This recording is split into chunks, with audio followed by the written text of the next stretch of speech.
What's going on, you guys? Alright, today is Thursday, the 3rd of August. Current time is 09:45 Pacific time, local time also, or actually Mountain Standard Time, we might call it. We are in the Phoenix, Arizona area. Now, of course, Arizona is technically Mountain Standard Time year-round. Some people might think that it's Pacific time when it's daylight savings time, or Mountain Time when it's Standard Time, but technically, I will call Mountain Standard Time year-round. Yeah, it's just that Mountain Standard Time and Pacific Daylight Time are one and the same during daylight savings time. Anyway, we're on our way to make a delivery to the U.S. Foods facility here in town on the west end. As you might see on the map there, you got the red pin there that indicates where we're going to, and the blue dot where we're currently at now. We are westbound on the 202 loop at the moment, going along the south end of the Phoenix area. We are currently 18 miles away from the customer. It'll be a pretty easy route here. Just stay here on Loop 202. We'll get off at the Buckeye Avenue exit, turn right, and then it'll be a left turn onto, if I recall, 47th. I want to say 47th Avenue. I could be wrong, but I want to say it's 47th Avenue. Go north just a block or so, and then make a right turn, and right there on that street there will be where U.S. Foods is at. I have been there once before. According to my records, the last time I was there was 2 years ago, actually in January of 2021. I don't know where that load actually originated from. All I know is that I got it from our drop yard in Sapulpa. That's it. I know it was a chicken load like this one is, but that's about it. Speaking of, this load here is, like I mentioned, a chicken load that I picked up in Waco, Texas at the Sanderson Farms plant. You guys hopefully have seen that video by now. If not, go check it out. Should already be out by the time, with some good info on there about basically mechanical issues and particularly trailer maintenance issues and stuff I talked about in that one. Okay. So that said, what are we talking about today? Now, I do have some more trucking-oriented content that I can talk about in the next few videos. So I'm not going to kind of go off into the weeds with country music, singers, and so in a way, I'm gonna take somewhat the advice of the person whose comment triggered that more recent post, the follow-up post, where I was delivering in Temple, Texas, right before this, picking up this load. Stay in your lane. Now, my lane is trucking-oriented content. Not always. It's not just trucking-oriented content. This is my channel. I talk about whatever the hell I want to talk about, ultimately. But, hey, I'm a trucker. Most people come to my channel because I'm a trucker and they want to get trucker insight on stuff or whatever. Or maybe my insight on JCT stuff because I drive for JCT. I don't know. But also I have family, friends, or whoever else who might know me through somewhere other than trucking, who might watch my channel just to keep up with what's going on. So you're gonna get my random take on things, or just something to talk about sometimes. Just so we can have something worth talking about, or maybe even discussing or commenting or whatever. Alright, so with that out of the way now, I want to talk about something that recently happened involving a trucker. You may or may not already be familiar with it. If you are a trucker, most of you, I think, are already familiar with this situation to some extent. Maybe you've seen the video. Maybe you even know some of the details. I don't know, but if you haven't, that's kind of who I'm tailoring this around. Kind of informing you of something that went on, and I'm gonna give you a disclaimer. I'm going to probably give some of my analysis or whatever it takes, or opinions, or whatever you want to call them, on certain aspects of this thing. And I'm going to do that based on what information is known, or what information I know about that situation myself. There are going to probably be other details out there that I'm not aware of.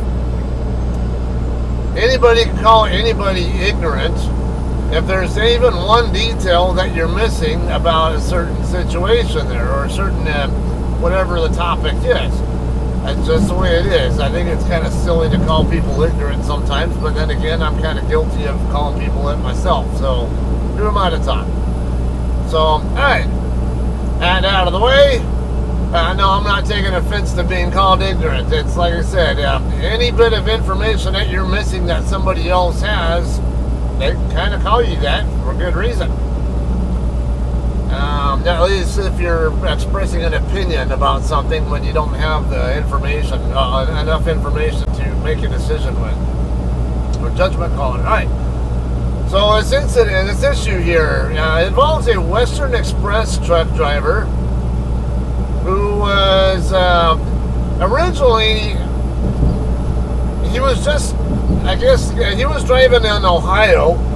I forget what highway it was. I don't know if it was on, I don't want to say Interstate 70, but I could be wrong.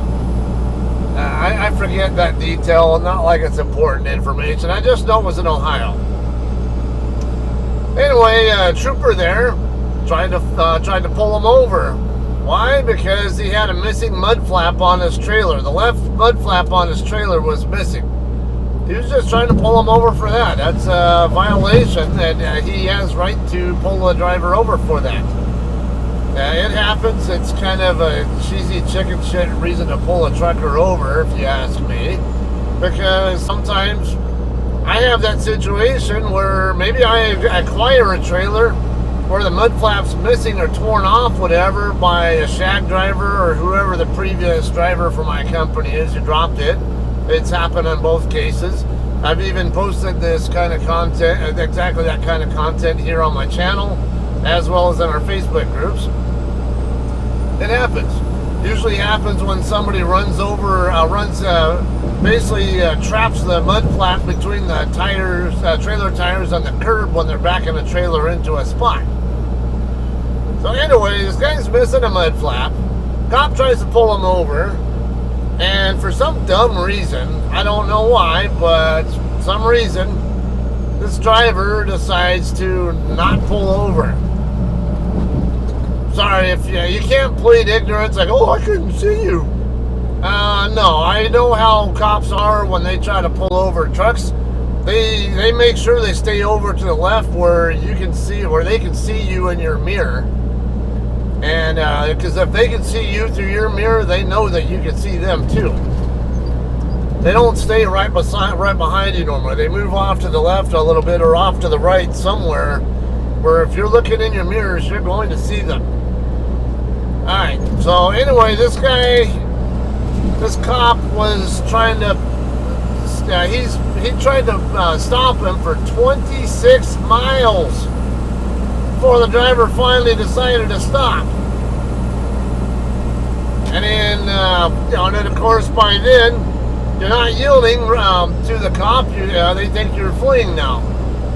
So what do you think they're going to do when you do finally stop? They're going to come out with guns drawn and wonder like, hey, what are you running? What are you fleeing for? What do you have to hide, or what are you trying to avoid? You got warrants or whatever. Something going on there is what the cop is thinking when you do something like that. Why? I don't know why he didn't just pull right over like he should have, but such is life. Again, he has his reasons. Anyway, they do finally stop.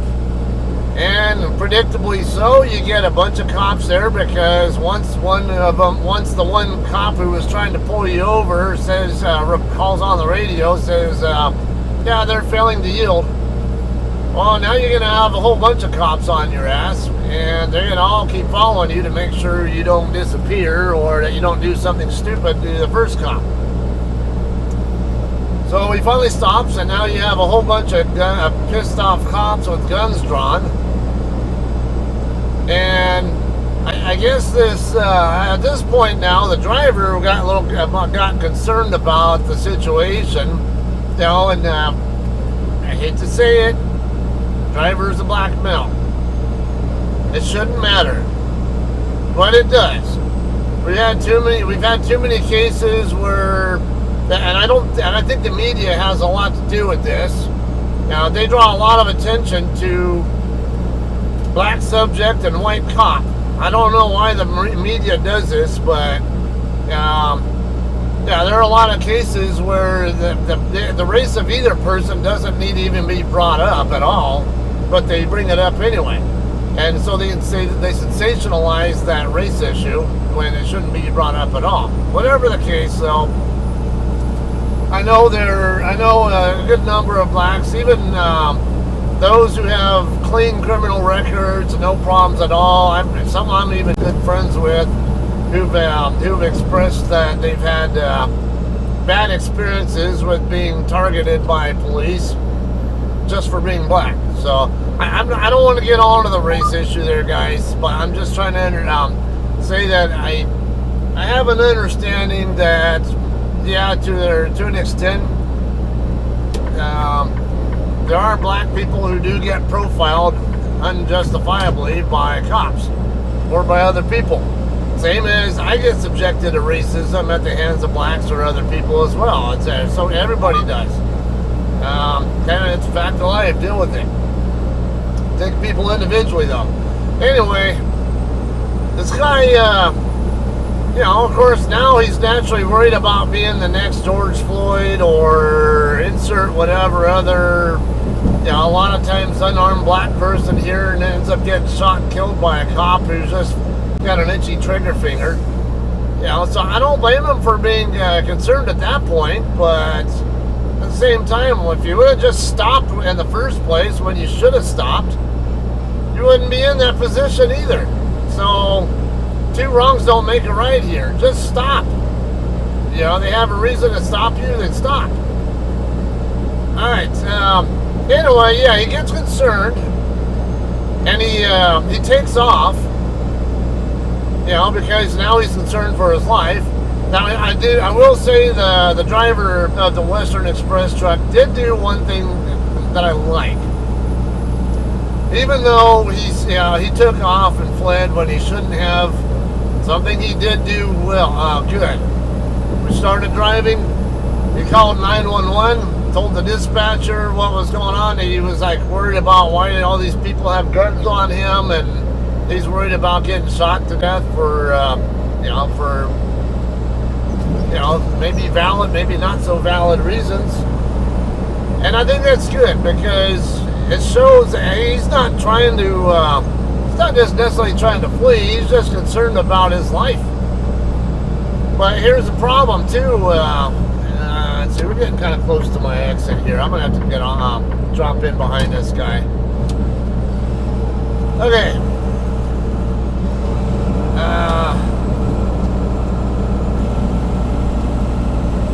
Anyway, so this, the dispatcher tells them, go ahead, you need to stop because you're going to be in more trouble than you're already in if you don't. Which are right. They ended up having to use spike strips to disable his truck to get him to stop, and then once he does stop and can no longer flee, he goes ahead and complies. And he gets out of the truck. He's taking instructions from one of the cops there, whoever's in charge of the situation. They're supposed to be. Got his hands up and he's doing exactly what they're telling him to do. Next thing you know, a canine officer basically walks across the median from the other side of the interstate and walks up with their dog in hand, coming toward the suspect or subject or whatever you want, the driver. I don't really want to call him a suspect. We'll just call him a driver. And Next thing, he's already complying with another officer's commands. Well, I guess while he's doing this, the canine officer is like yelling at him, "Get down on the ground! Get down on the ground! Get on the ground!" Like 3 times, and every time he was warning them, like, "Hey, I'm gonna sit the dog. You're gonna get bit if you don't listen." But he's busy listening to a different officer. So he can't sit there and listen to multiple officers doing the same thing. This is exactly what happened with that guy who died in Memphis. Which I might point out that the 5 officers who were involved in that Memphis incident, I don't remember the name of the victim, but I know there were 5 officers, and they were all actually black officers. It wasn't even white versus black. It was police officers versus somebody. Which, that's another topic there. Okay, but anyway, yeah, let's see. Yeah, okay, so normally I want to be in the outer turn lane, but Phoenix is usually set up to be very truck friendly with right turns. This street is a very truck friendly street. I can make my turn here without affecting this day cabber here, yeah, we're good. Yeah, he's not even turning here anyway. See, I can make my turn without even touching the other lane. That's why I went ahead and went this way. Okay, yeah, well, a mile and a half down is 47th Avenue. That's where we're going to make a left turn at. Alright, but anyway, this guy is complying. And for some stupid reason, the canine officer releases his dog. And even to make it more Keystone Cop-ish, the stupid dog, instead of going after the driver, starts running toward the other police officers who were in the foreground, where it was because of somebody's badge cam that they were showing the footage of. An officer right next to the one whose badge cam was showing the footage that I saw, or one of the footage that I saw. He was even telling the canine officers a few times, "Do not release the dog while his hands are up. Do not release the dog while..." I heard it clearly at least a few times. He still released the damn dog. And the dog actually came toward those guys first, the badge cam guy and the other officers, before turning around and then going straight for the driver. And then, and then he attacks the driver and starts gnawing on his arm and all that. And, long story short, the canine officer ended up getting put on admin leave while an investigation was pending, and then pretty soon after that, the officer was actually fired for his actions, and for good reason there. If you're a law enforcer, keep this in mind. There's always got to be one person only in charge. Only one person does the shot calling. I'm going to translate this to something when I was an aircraft mechanic. I can't tell you how many times I did full jack jobs on airplanes, and I did a retract, gear sweeps and stuff to check, to do operational checks on after getting work done on doing work on an airplane. On a typical aircraft jack job, you have 8 or 9 people doing the job. Usually about 5 or 6 jacks, and at least one person on each jack. So we'll just say, on the KC-135 aircraft, you got 6 people operating jacks, actually 7. Or actually 6, yeah. And then, because there's 5 jacks, and then but there's one of them has 2 people on it. Then you'll have the team supervisor. Then you have a plumb bob operator that calls out to the supervisor, and there's also a manifold operator, jack manifold, that sends hydraulic fluid to the different jacks. And then the plumb bob operator tells how level and forward and aft the aircraft is leaning, and you got to stay in certain limits. Well, we have a rule. Anybody can can say to stop the operation, but only the supervisor of the team can say, can start the operation or say what to do. Like if the supervisor says, "I need you to do this with your manifold or something else with it," then you have to do what the supervisor says. You You don't take directions from anybody. You don't take directions from the plumb bob operator. You don't take directions from anybody else. Only the supervisor. And that's done for a reason. And it's exactly, this situation here with the Western Express driver, this is exactly why you do this kind of stuff. On that Memphis incident there where that guy died, same thing. He had impossible instructions to follow because he had 5 different cops all giving them 5 different instructions. So, like, which one do you listen to? Somebody needs to be in charge. Whoever the ranking individual is the one who calls the shots. Period. Let them make the calls that they're supposed to make, and you pay attention to them, and let them do what they make the calls they need to make. That's somehow some of this stuff can be avoided. We're stopping in the first place so you don't end up in a panic situation. There helps a lot too, but such is life. It is what it is. Like I said, though, if you're an officer, though, you cannot be doing this kind of stuff, knowing damn well that all eyes are on you. You're gonna have a lot of people videotaping and stuff. Okay, right here's the customer right down the street here. We're gonna park on the street here.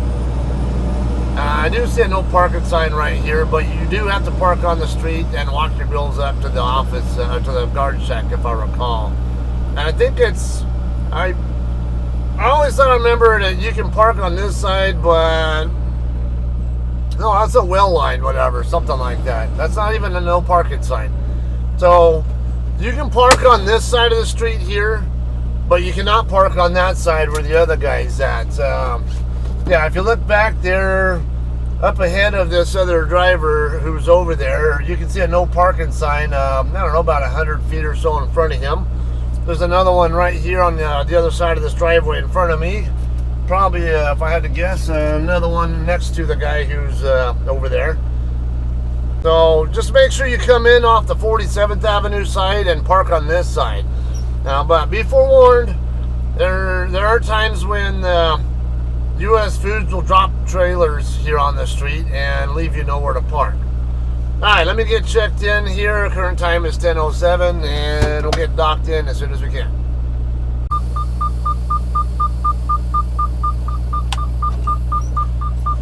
Alright guys, we're ready to dock in now. Current time is 11:11, so we've been here just a little bit over an hour before we get the call. It says bring your truck up to the guard shack. Something about breaking, I think she said break the seal, but I'm gonna wait till I get up there to do it, if at all, or whatever. Okay, make that turn there. See, I'm watching the tandems, not watching anything else, watching the tandems, guys. If you guys are, that's how much time I spend looking at it. I use my peripheral vision to see where the tractor's going once I know where I want the tractor to go.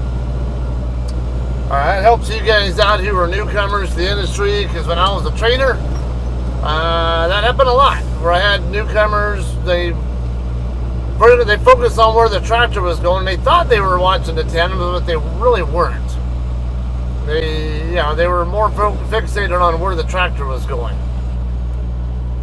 Alright, let's stop here, get our bills and all that kind of stuff. Okay, I got something to say about this guy with the long nose over there who's with the roll-up door, I'm gonna wait on this guy. Yeah, well, this guy who's docking in up ahead of Super T. I gotta talk about his backing that he did earlier. Alright guys, we're gonna dock in the door 24. Let me get tandem slid first real quick.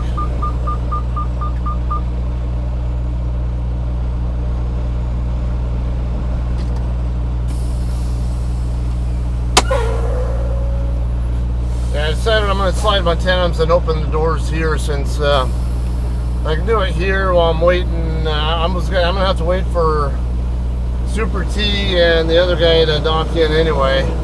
I see a 24 is right on this side of somebody in a white KW, and it looks like Super T is going into door 23 or 22 perhaps. Alright. So we're just gonna be able to waltz right into the door once we're over here.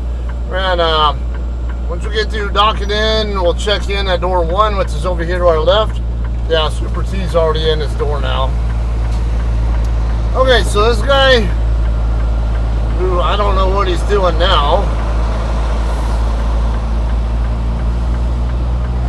he has some bad habits with his backing. I'll talk about it because I'm kind of short on time here. I'm going to be 2 doors over, so we get checked in, or we get docked in.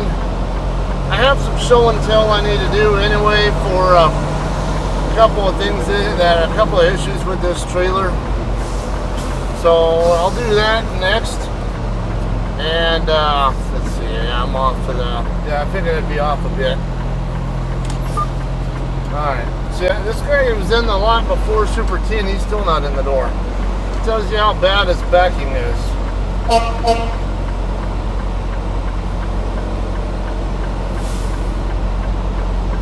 And that guy is no new driver either. He definitely looks like an old school driver who's been driving a long time, just sucks at backing. Probably one of those, he just doesn't care about being that good at backing, just enough to get the job done is all that matters to him. Which it'll work. Let me slide over to the left a little bit more.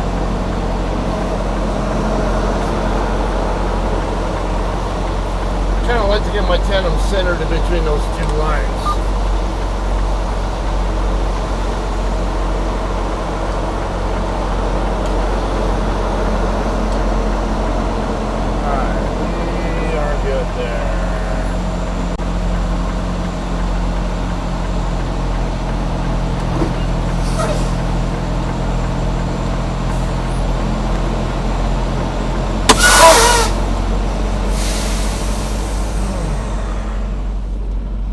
Okay, so let me go get my bills turned in, and we'll do some show and tell right after that, alright? Alright guys, time to do some show and tell here. It's a little noisy here, but so I'm going to just grab what I need to grab and probably bring it in the truck and show you guys in there.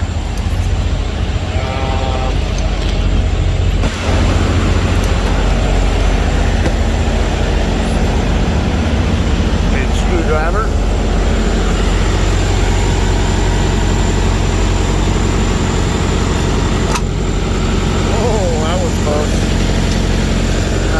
This put away. Okay, first things first. This frequently does not get looked at. Now, before I even look in there, I look right here. I got the DOT inspection label here. So it was last inspected in March of this year. And it was inspected apparently at our terminal. So I know it's current on its inspection. Problem. You'll saw it will to be continued. The other thing though, now I ended up picking up a couple of nails I think in my right rear outer tire and on the way over here. I ended up having to get the tire replaced. And then when I pre-tripped last night, when I started my shift, that airbag there was leaking audibly, so I'll probably have to take it. And I have to take that to a shop. I don't really want to deal with the Loves over here in Tolleson, so I mean I can go that way, but it's always full. I might have to go to the TA over in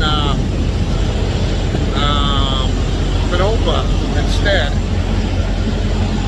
Not as busy there, and actually it's a much bigger lot.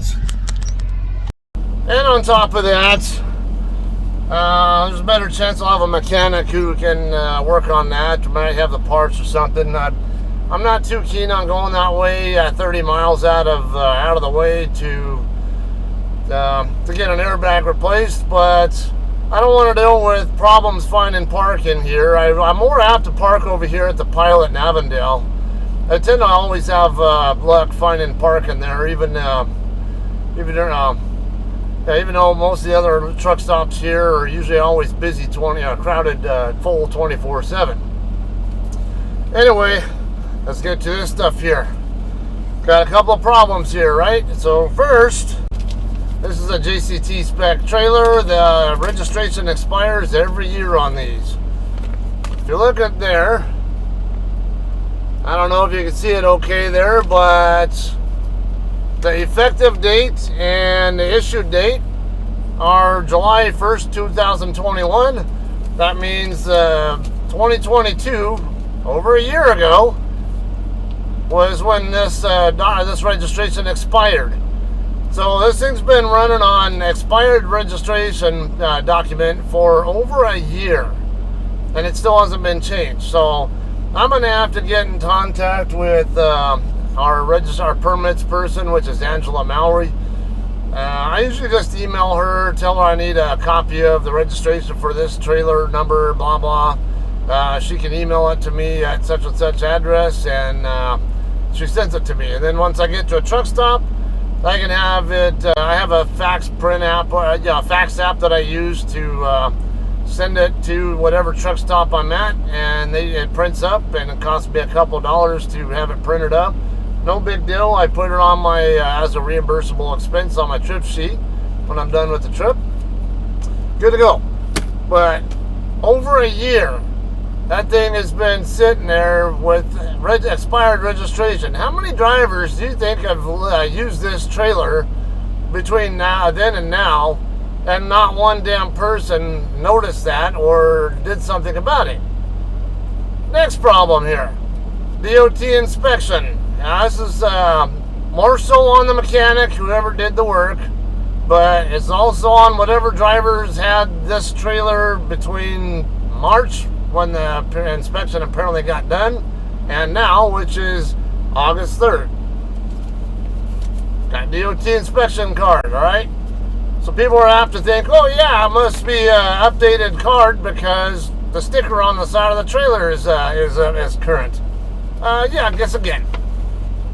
What do you see there? You see 12/21 is when it was last done. So this is a completely useless DOT inspection card. I'm going to have to call the shop up now, tell them, hey, I don't have a current DOT card for this trailer. Can you email me a copy of it so I can print it up and put it in that box where it belongs? Otherwise, I go through a weigh station or even get pulled over for an inspection or whatever, and they want to see that. They see that it's expired. I can get put out of service. All right. So just something watch for when you guys do your pre-trips, right? Especially when you're acquiring a new trailer that you haven't already been pulling. Especially, always take a look at that and don't assume that they're current. Okay, it's always pull those items out of there to verify that they're good. All right. So as I said, we'll go ahead and wait till we dock out, and we'll talk some more about what's going on next after this. Alright guys, we're all empty now. Just need to slide my tandems back where I want them, or at least somewhere other than all the way back. Alright, good enough. I don't care where they're at, I just don't want them all the way back.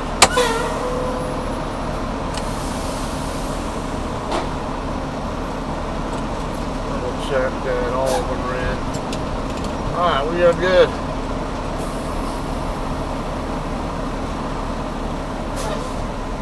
Okay, let's get out of here now. Oops, I still gotta put my tablet away. Oh well. Okay. So yeah, it wasn't too bad here. What, 11 o'clock appointment time, 13:42 local now. So I'm gonna be a little bit less than an hour. Well, actually about 45 minutes worth of detention pay, more than likely, out of that. Alright, come out over here. I'm leaving my doors open because I'm not sure if I think they might need to check the trailer on the way out. There is a gate pass I need to give them.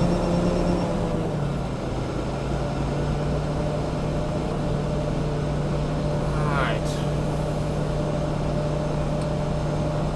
Alright, we're going to check that real quick and then let you know what's going on from here.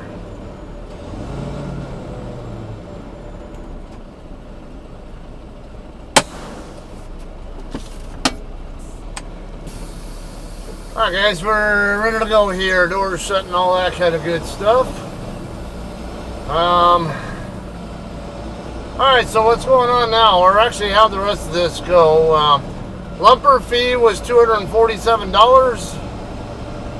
I can't even remember. I think it was 20 pallets or something like that that I unloaded.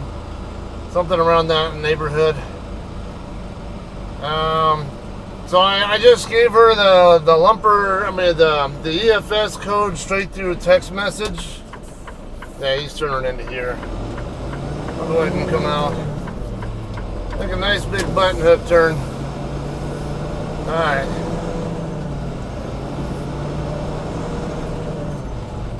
Alright, yeah, just text them the EFS code, and then when they're all done and it goes through everything, whatever, they'll call you back, let you know your bills are ready. The person at the check-in window there, whatever where you turn your bills in at and pick them back up from, will also give you the receipt. Okay, so now what's going on next? I do have a pre-plan to reload right here in town. I think it was Shamrock Dairy.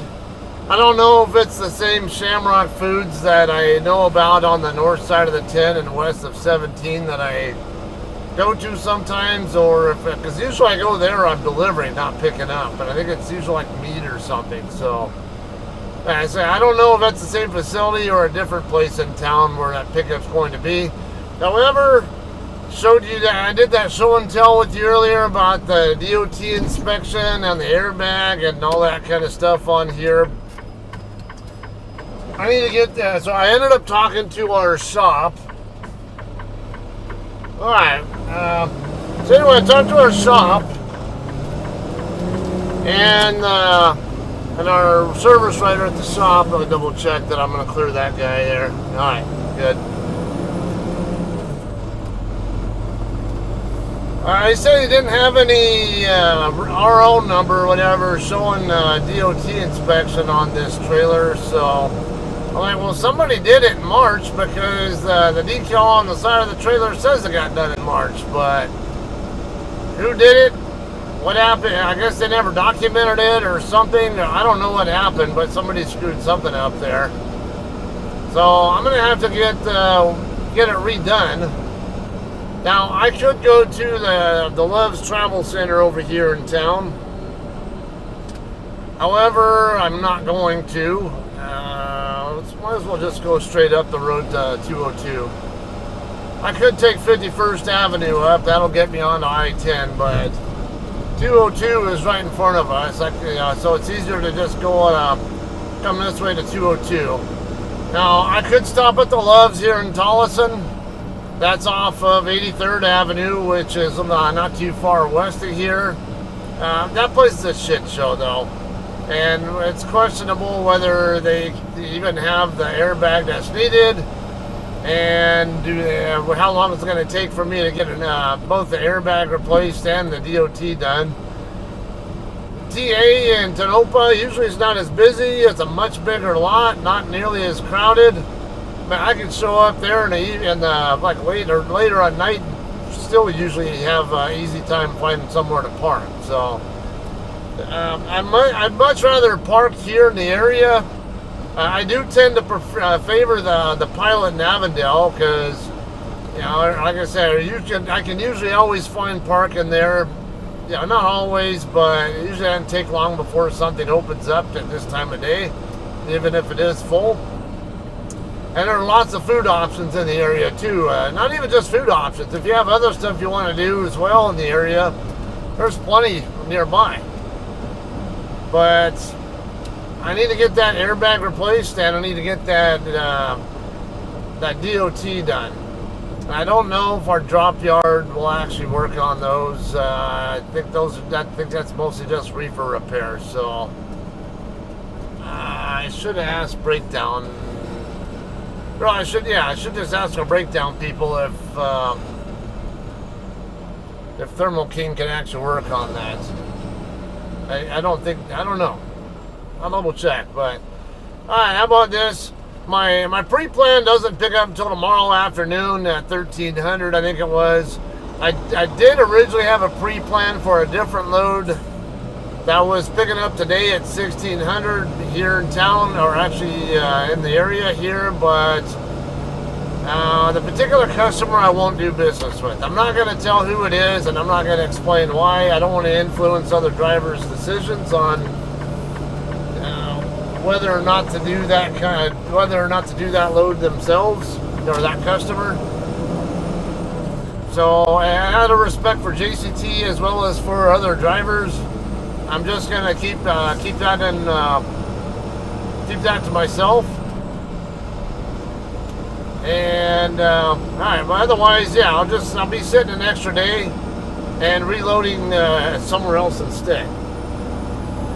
All right, that's what I have going on. I'm gonna go ahead and call this one a day. Right?